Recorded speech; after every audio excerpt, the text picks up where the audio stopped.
محرم الحرام کا مہینہ 1443 ہجری اور 13 اگست پوری دنیا کے مسلمانوں کے لیے، بالخصوص ہم پاکستانی مسلمانوں کے لیے، یہ آزادی کی تاریخ کو یاد کرنے کا، تحریک پاکستان، قیام پاکستان، بقائے پاکستان کے ان بھولے ہوئے سبق کو، دروس کو یاد کرنے کا مہینہ بھی ہے۔ آپ کے سامنے سورۃ البقرہ سے حضرت ابراہیم خلیل اللہ علیہ السلام کی وہ مشہور دعا جو قرآن مجید میں مختلف الفاظ میں بیان کی گئی، یہ دعا ابراہیم علیہ السلام نے اس وقت اپنے خالق عز و جل سے مانگی جب انہوں نے ایک وطن عزیز کی بنیاد رکھی، اور اس کی تاریخ ہم گزشتہ جمعۃ المبارک کے اندر، گزشتہ ذوالحج کے مہینے میں سن چکے کہ ابراہیم خلیل اللہ علیہ السلام حکم خدا بندی کے مطابق اپنے اہل و عیال کو، اپنے لخت جگر ذبیح اسماعیل کو اور اپنی اہلیہ محترمہ کو مکہ کی سرزمین میں چھوڑ کر چلے گئے۔ اب یہ مکہ مکرمہ بے آباد جگہ تھی، بالکل بے آباد۔ ہم جانتے ہیں کہ نہ کچھ کھانے کے لیے تھا، نہ پینے کے لیے تھا، اسی لیے اماں ہاجرہ کو صفا مروہ کے درمیان تقریباً 6-7 کلومیٹر کا فاصلہ دوڑ کر اور پریشانی میں بھاگنا پڑا کہ اپنے بچے کے لیے کہیں سے پانی لا سکے۔ وہ تو بعد میں خالق عز و جل نے زمزم کا چشمہ جاری فرمایا، لیکن پانی نام کی کوئی چیز نہیں۔ بے آباد وطن، نہ انسان، نہ آبادیاں، نہ بجلی، نہ پانی، نہ گیس، کچھ بھی نہیں تھا، بالکل بے آباد۔ ایک چیز تھی، اور وہ کیا تھی؟ بیت اللہ تھا۔ اس کے علاوہ اس سرزمین پر کچھ نہیں تھا۔ پھر صدیاں گزر جانے کے بعد، سال ہا سال بیت جانے کے بعد، رسالت مآب صلی اللہ علیہ وآلہ وسلم دنیا میں جلوہ افروز ہوئے۔ 40 سال کی عمر مبارک میں اسی سرزمین حرم پاک پر نبوت کا اعلان فرمایا۔ 13 سال تک مشکلات برداشت کی، دعوت و تبلیغ کا فریضہ انجام دیا، اور آخر کار اسی سرزمین پاک کو، وطن ابراہیمی کو، جس کو ابراہیم علیہ السلام نے وطن بنایا، اللہ کے نبی کا جائے ولادت تھا، اللہ کے نبی کا وطن اصلی تھا، آپ نے اس کو خیر بات کہا، اور مدینہ طیبہ جا کر آباد ہوئے۔ اور ہمیں روایات سے پتہ چلتا ہے کہ نبی پاک صلی اللہ علیہ وسلم نے کس تکلیف اور کس دکھ کے ساتھ مکہ مکرمہ سے ہجرت فرمائی۔ بعض روایات میں آتا ہے کہ جب آپ ہجرت کے لیے تشریف لے گئے تو جہاں آخری حد نگاہ پڑتی تھی مکہ مکرمہ کے اس شہر مبارک پر، وہاں کھڑے ہو کر اللہ کے نبی نے رو کے فرمایا، اے میرے وطن، اے مکہ کی سرزمین، میں تجھے کبھی خیر بات نہ کہتا، تجھے کبھی نہ چھوڑتا، لیکن تیرے رہنے والے یہاں مجھے دین پھیلانے اور دین پہ عمل کرنے میں میرے ساتھ نہیں دیتے، مخالفت کرتے ہیں۔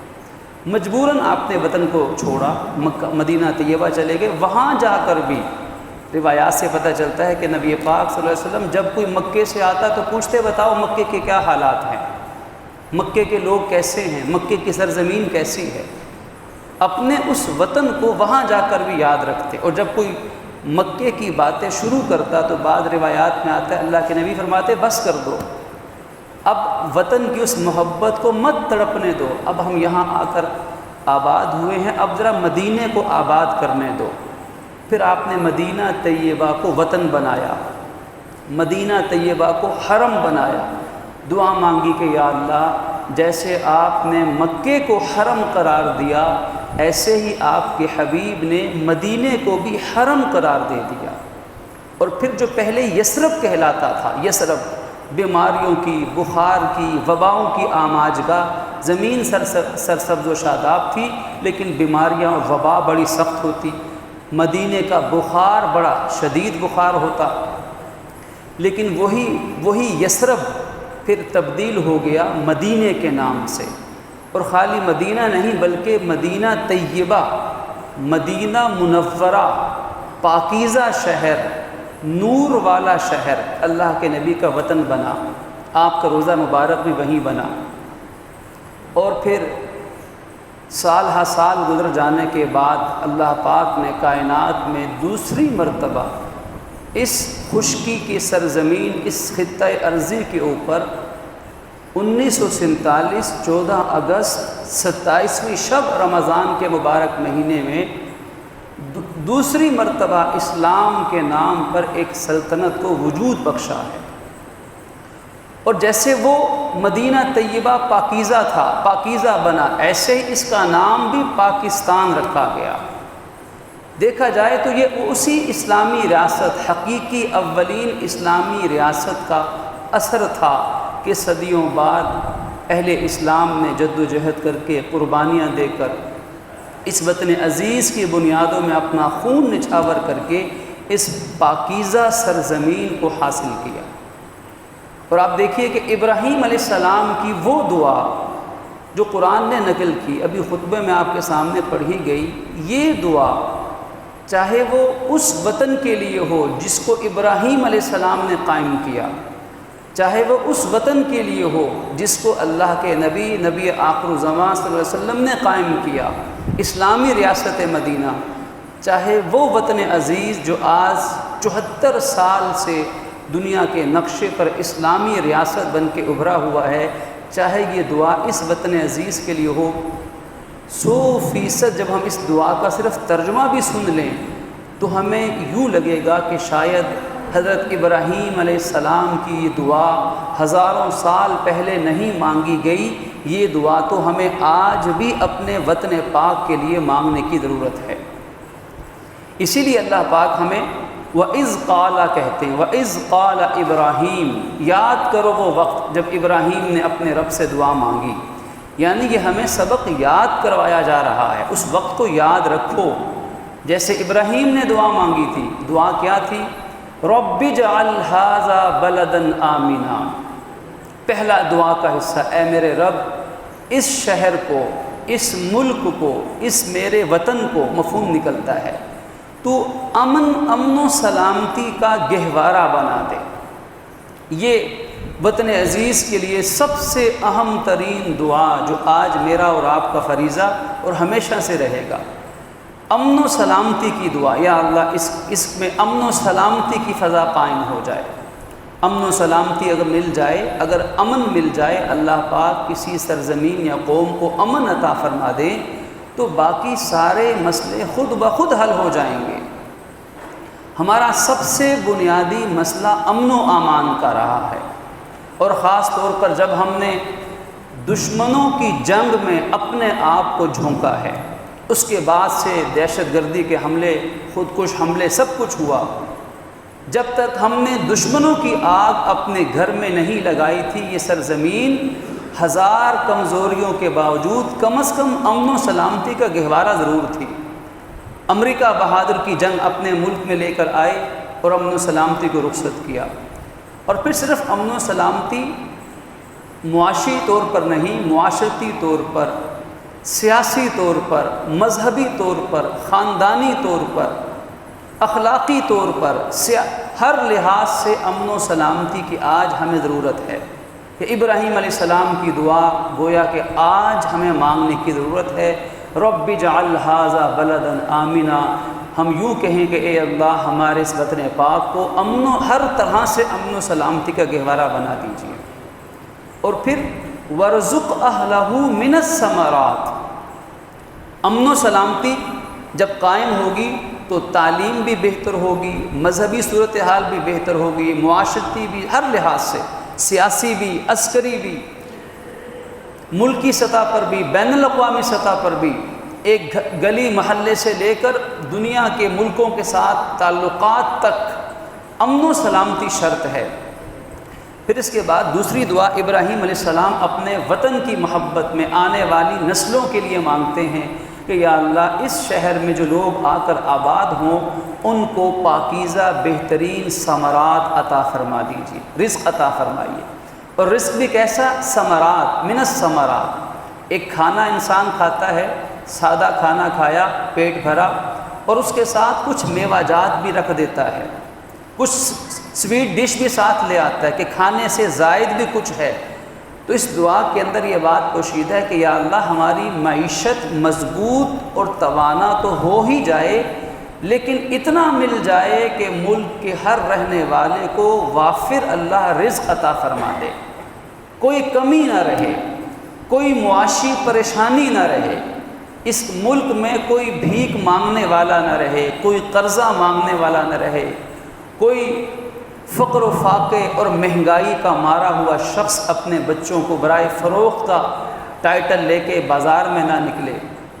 ملک کی معیشت کو بہتر کر دیجئے، غربت کا خاتمہ کر دیجئے، اس لیے کہ ہمارے دین اسلام نے صرف ہمیں آخرت کو بہتر کرنے کا راز نہیں بتایا، بلکہ یہ دین اسلام آخرت سے پہلے دنیا کو بہتر کر رہا ہے۔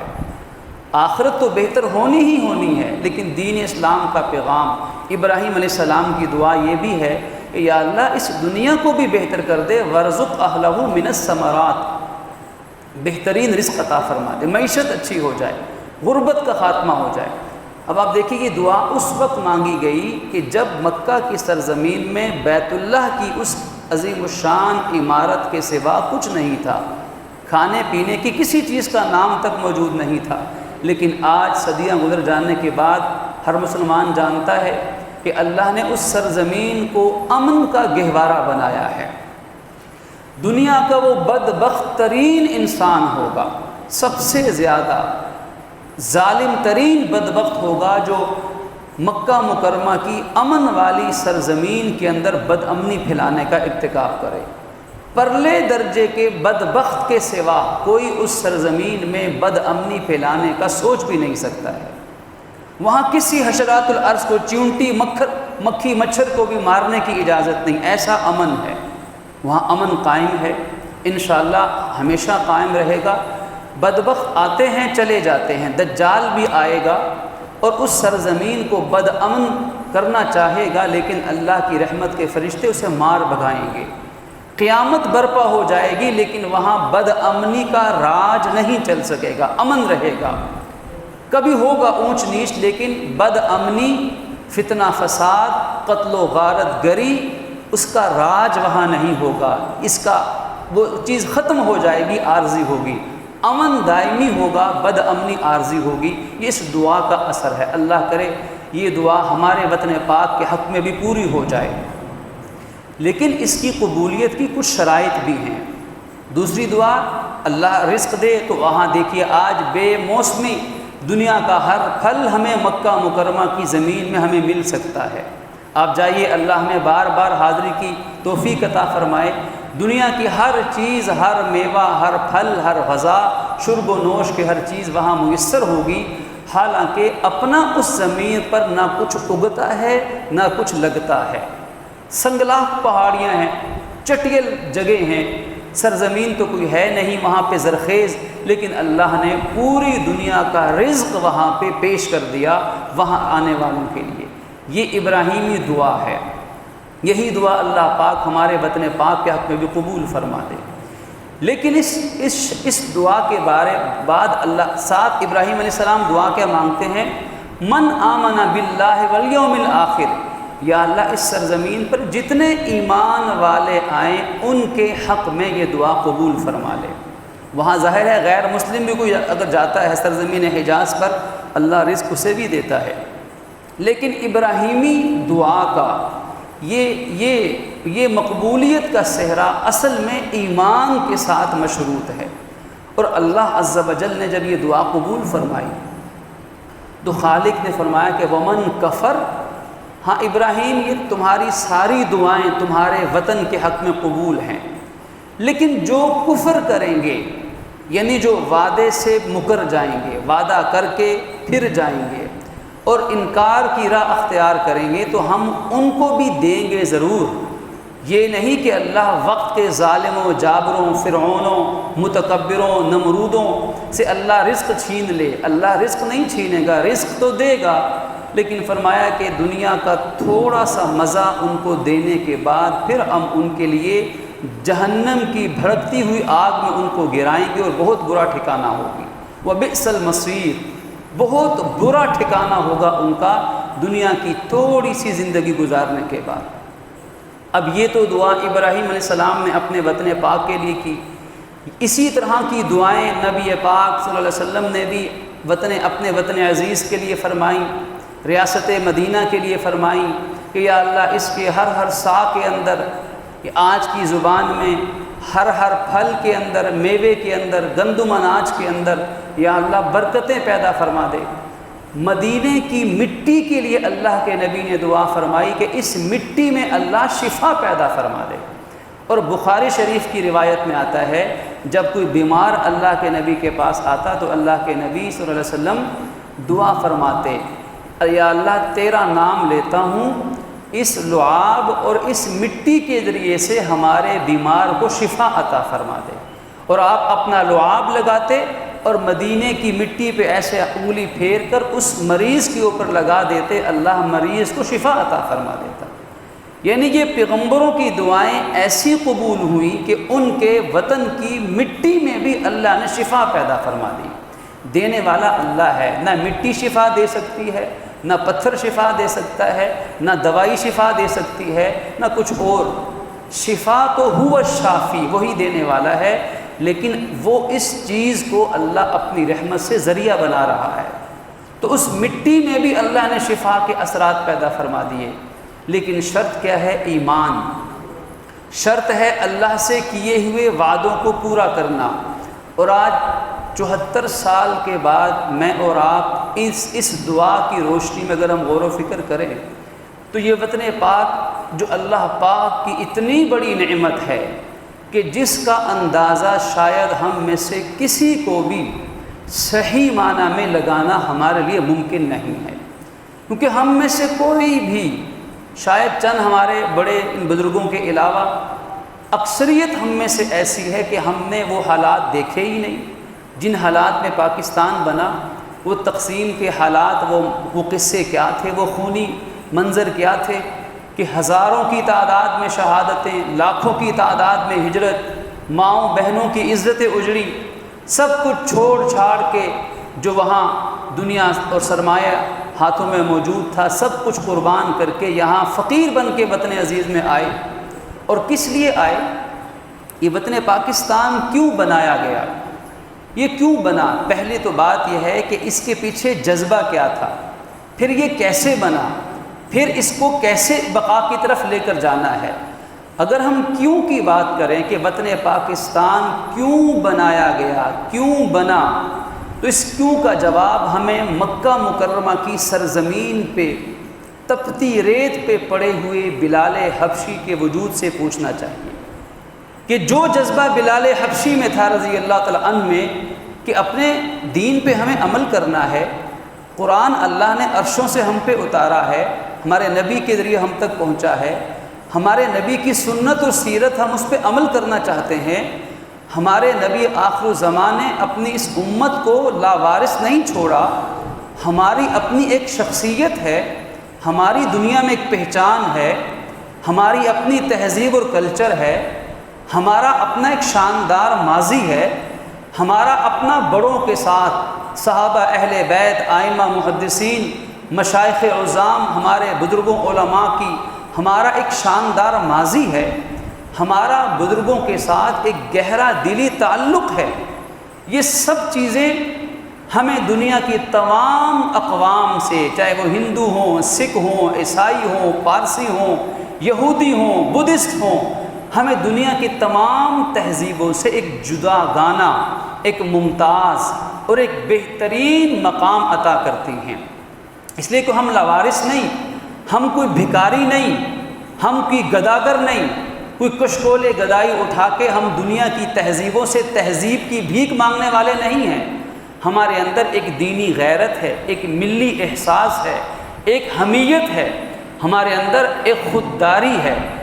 یہ وہ جذبہ تھا کہ جس جذبے نے جب مسلمانوں کے سینوں میں انگڑائی لینا شروع کی تو ہمارے علماء نے، ہمارے مشائخ نے، بزرگان دین نے، ہمارے قومی رہنماؤں نے پھر تحریک شروع کی کہ پہلے برطانیہ سامراجی نظام ہم پر مسلط، پہلے وہ ہمیں مارتے پیٹتے رہے۔ جب برطانیہ یہاں سے اپنا بستر گول کرنے کے لیے تیاری کر رہا تو ہندوؤں کو آگے آنے کا موقع ملا۔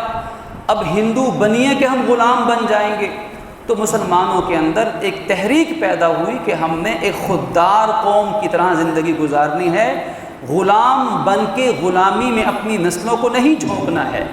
یہ وہ خودداری کا احساس تھا، یہ وہ جذبہ حریت تھا، یہ جذبہ اسلام تھا کہ ہم نے قرآن پر، اللہ کے نبی کے فرمان پر، آپ کی سیرت پر، اپنے معاشرت پر، اپنے خاندانی نظام کی بقا، اپنے شرافتی نظام کو ہم نے اپنانا ہے اور اپنی نسلوں کو آگے منتقل کرنا ہے۔ اس حمیت اور خودداری کی وجہ سے اپنے ماضی کے، اپنے اسلاف کے ساتھ تعلق کی بنا پر ہم مسلمانوں میں غیرت پیدا ہوئی کہ ہم غلامی کو قبول نہیں کر سکتے، ہم اپنی زندگی قربان کر دیں گے، ہمیں الگ الگ وطن چاہیے۔ اور یہ الگ وطن صرف زمین کا ایک ٹکڑا نہیں چاہیے۔ اگر زمین کا ٹکڑا لے کر بھی، بڑی اہم بات خاص طور پہ میرے نوجوان بھائیوں، نوجوان نسل دوستوں کے لیے، خالی زمین کا ٹکڑا لے بھی لیا تو کیا کمال کیا؟ اصل چیز تھی اپنی اس خودداری کو باقی رکھنا، اپنی آزادی اور حریت کے، اپنے اس پیدائشی حق کو باقی رکھنا۔ یہ حریت، یہ جذبہ، یہ حق، یہ اپنے ماضی کے ساتھ محبت کا وہ سبق جو ہم نے کہاں کہاں نہیں سیکھا۔ یہ سبق تو ہم نے 61 ہجری میں کربلا کے میدان میں بھی سیکھا ہے۔ ہم تو ان کربلا کے شہداء کا نام لینے والے، ان سے محبت کا دم بھرنے والے، ان کو اپنی زندگیوں کے لیے مشعل راہ بنانے والے کہ جنہوں نے حق کہا ہے، چاہے گردن کٹ جائے، چاہے بچے شہید ہو جائیں، چاہے بے یار و مددگار کاٹ دیے جائیں، لیکن اپنی خودداری پر کوئی سودے بازی نہیں، کوئی کمپرومائز نہیں۔ یہ وہ سبق تھا جو سبق نبیوں نے سکھایا، جو سبق صحابہ نے سکھایا، جو سبق اہل بیت نے پڑھایا، جو سبق حضرت امام حسین رضی اللہ عنہ کے ساتھ شہید ہونے والے کرب و بلا کی وادی کے اندر ان نفوس قدسیہ نے امت کو پڑھایا ہے کہ غلامی زندگی سے بدترین چیز ہے، غلامی سے بہتر ہے دنیا سے مٹ جانا۔ غلام انسان کبھی آزادانہ سوچ نہیں سکتا۔ یہ حریت کا جذبہ تھا۔ اس جذبے کی وجہ سے مسلمانوں نے پھر یکجان ہو کر ایک وطن عزیز کے لیے، اور وطن عزیز کا مقصد تھا کہ اسلام پہ عمل کریں، اپنی آزادی اور خود مختاری کے ساتھ اپنے دین پہ عمل پیرا ہو سکیں۔ اگر خالی زمین کے ایک ٹکڑا لینا تھا، وہ ٹکڑا لے کر بھی اگر غلام ہی بننا تھا، اگر اپنے لباس سے لے کر اپنی اسمبلیوں میں پاس ہونے والے قوانین تک اگر ہم نے سارا کچھ انگریزوں سے اور غیروں سے ہی امپورٹ اگر اپنے ملک میں لے کر آنا، ایکسپورٹ کرنا ہے، تو پھر ہمیں ملک کی کیا ضرورت ہے؟ پھر تو ٹھیک ہے، پہلے بھی غلام تھے، اب بھی ذہنی غلام ہے۔ ذہنی غلامی بھی ختم ہو جائے اور جو جسمانی غلامی ہے یہ بھی ختم ہو جائے۔ یہ دو طرح کی غلامیاں ہیں، ذہنی غلامی اور جسمانی غلامی۔ جسمانی غلامی سے آزاد ہوئے الحمدللہ 74 سال کا عرصہ بیت چکا، لیکن سوال یہ ہے کہ آج جسمانی غلامی تو نہیں ہے، لیکن کتنے مسلمان ایسے ہیں جو آج ذہنی طور پر بھی آزاد ہیں؟ اور ذہنی طور پر آزادی کا مطلب یہ ہے کہ اللہ اور اس کے رسول کے حکم اور اپنی غیرت اور حمیت کے مطابق زندگی گزارنا۔ دشمنان دین، دشمنان ملت، دشمنان اسلام اور اللہ اور اس کے رسول کے باغیوں کے طریقوں کو چھوڑ کر زندگی گزارنا، یہ ہے ذہنی آزادی، جس کی خاطر یہ ساری قربانیاں دی گئی۔ اور یہ قربانیاں دینے کے بعد جو وطن پاک بنا، اس وطن پاک کی اس نعمت کا ہمیں اللہ کا شکر ادا کرنا چاہیے، اور کہتے ہیں کہ اپنا وطن، اپنی مٹی، اپنی زمین یہ ماں کی طرح ہوتی ہے۔ اور ماں کون ہوتی ہے؟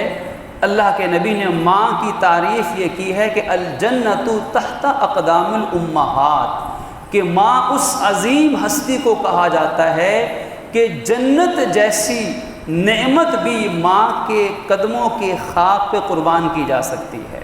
ماں وہ عظیم ہستی ہے، لہٰذا اگر یہ وطن ہماری ماں کا درجہ رکھتا ہے تو پہلا اس وطن کا تقاضا یہ ہے کہ جیسے ماں سے محبت ہوتی ہے ایسے ہی اس وطن پاک سے ہمیں محبت کرنی ہوگی، اور یہ محبت ہمارے دین کا حصہ ہے۔ اپنے وطن سے محبت کرنا یہ ہمارے دین کے خلاف نہیں، ہمارے اسلام کا ہی تقاضا ہے، اور یہ فطرتی چیز ہے۔ ہر چیز کو اپنی وطن سے، مٹی سے محبت ہوتی ہے۔ انسان تو پھر انسان، یہ چیونٹیاں اپنے بلوں کے اندر، ان کا بل توڑ کر دیکھیں کتنی پریشان ہوتی ہیں۔ ایک پرندہ اپنا گھونسلہ بناتا ہے، اب کوے کو دیکھ لیجیے، جائیے کسی پارک کے اندر، اور جہاں کوے نے گھونسلہ بنایا ہو، اس نے بچے دیے ہوں، وہاں اس درخت کے نیچے سے گزرنے والوں کا گزرنا مشکل بنا دے گا۔ وہ کہتا ہے یہاں میرا گھونسلہ ہے، یہ میرا وطن ہے، تمہارے لیے یہ ٹہنیاں ہوں گی، کانٹے خس و خاشاک ہوں گے، میرا تو یہ وطن ہے، میں اس وطن کو نہیں چھوڑ سکتا۔ ایک بے زبان پرندے کو، چیونٹی کو، حشرات الارض کو، کیڑے مکوڑوں کو بھی اپنے وطن سے پیار ہوتا ہے۔ تو میں اور آپ انسان، اور انسانوں میں سے بھی مسلمان، اور اللہ نے شعور بخشا اور دین سے محبت دی، تو یہ ہمارا دینی اور ملی تقاضا ہے کہ جیسے ماں سے محبت ہوتی ہے ویسے اس وطن پاک سے محبت ہونی چاہیے۔ اب ماں سے جب محبت ہوتی ہے تو پھر بیٹا کیا کرتا ہے؟ سچی محبت بیٹے کو ماں کی خدمت پر مجبور کر دیتی ہے۔ تو جیسے ماں کی اگر خدمت کریں گے تو محبت کا تقاضا پورا ہوگا، ایسے ہی اس وطن پاک سے محبت کے بعد اس وطن کی خدمت کرنا بھی ہمارے ذمہ لازم ہے۔ اب میں اور آپ کیسے اپنی ماں کی خدمت کریں، اپنے ماں باپ کی؟ تو اپنی اپنی حیثیت کے مطابق جو ہمارے پاس وسائل ہیں، جو ہماری استطاعت ہے، ہم اس دائرے کے اندر رہتے ہوئے اپنے ماں باپ کی خدمت کریں گے۔ اسی طرح اس وطن پاک کی خدمت کیا ہے کہ ہم اپنے اپنے دائرے کے اندر رہتے ہوئے تن من دھن کے ساتھ جو ہمارے اسباب و وسائل ہیں اس وطن کی بہتری کے لیے ان کو استعمال کریں، چاہے وہ اداروں کی سطح پر ہو، چاہے وہ گلی محلے کی سطح پر ہو۔ یہ وطن کی محبت اور وطن کی خدمت کرنا اپنی استطاعت کے مطابق یہ ہمارے دین کا بھی تقاضا ہے۔ صرف یہ ایک دنیاوی تقاضا نہیں، ایک قومی یا ملی تقاضا نہیں ہے، بلکہ یہ ہمارے دین کا تقاضا ہے۔ یہ اللہ کے نبی کی سنت سے یہ بات ہمیں پتہ چل رہی ہے۔ اور پھر اس کی خدمت کی بہت ساری شکلیں ہیں۔ کوئی سیاسی میدان میں کرتا ہے، کوئی عسکری میدان میں کر رہا ہے، کوئی میڈیکل کے شعبے میں کر رہا ہے، کوئی زراعت کے شعبے میں ہے، کوئی عدالت کے شعبے میں ہے، کوئی کس شعبے میں ہے۔ یقیناً وطن پاک کی دنیاوی اور دینی ترقی کے جتنے شعبے ہیں سارے قابل احترام، اور ان شعبوں میں دیانت داری سے جتنے لوگ بھی خدمت انجام دے رہے ہیں وہ ایسے خدمت کر رہے ہیں جیسے اپنی ماں کی خدمت کی جاتی ہے، سب قابل احترام ہیں۔ لیکن ان تمام خدمتوں کے اندر سب سے بڑی خدمت یہ ہے کہ جو خدمت جو اس ملک کے بقا کا ذریعہ بن جائے، اس وطن عزیز کے اندر امن و سلامتی کا ذریعہ بن جائے، اس وطن عزیز کے اندر خوشحالی کا ذریعہ بن جائے۔ یہ وطن عزیز یقیناً اس لیے لیا گیا تھا تاکہ اسلام کا اس کو تجربہ گاہ بنا دیا جائے، قرآن پہ اس پہ عمل ہو سکے، جدید اسلامی طرز پر اسلامی ریاست کا قیام وجود میں آ سکے، یہاں اپنی تہذیب و تمدن کو عام کیا جائے، یہاں تعلیم کو رواج دیا جائے، یہاں فرقہ پرستی اور جتنے مسائل ان کو ختم کیا جائے، مساوات کا درس، یہاں غیر مسلم بھی رہتا ہے تو امن و امان کے ساتھ ہم ان کے حقوق کا تحفظ کریں، غیر مسلم کو بھی وہ سارے حقوق عطا کریں جو مسلمان کو اور اسلامی ریاست میں ملا کرتے ہیں، یہاں قانون کی حکمرانی ہو، اور یہاں تمام انسانوں کو بنیادی حقوق برابری کی سطح پر دیا جائیں۔ اگر ہم قرآن و حدیث کا مطالعہ کر لیں، یہ جتنے اس وطن عزیز کے قیام کے مقاصد تھے یہ سب مقاصد 100% وہ مقاصد ہیں جو اس وطن کے قیام میں کار فرما تھے جس کو اسلامی ریاست مدینہ مبارکہ کہا جاتا ہے۔ حضور کی بھی اسلامی ریاست کے یہی مقاصد تھے۔ ابراہیم علیہ السلام نے وطن کی بنیاد رکھی تو وہاں بھی یہی مقاصد تھے۔ تو ان مقاصد کو پورا کرنا، جس کو ہم ایک لفظ میں بیان کریں تو وہ نعرہ ہم سب کی زبانوں پر آ جاتا ہے، پاکستان کا مطلب کیا؟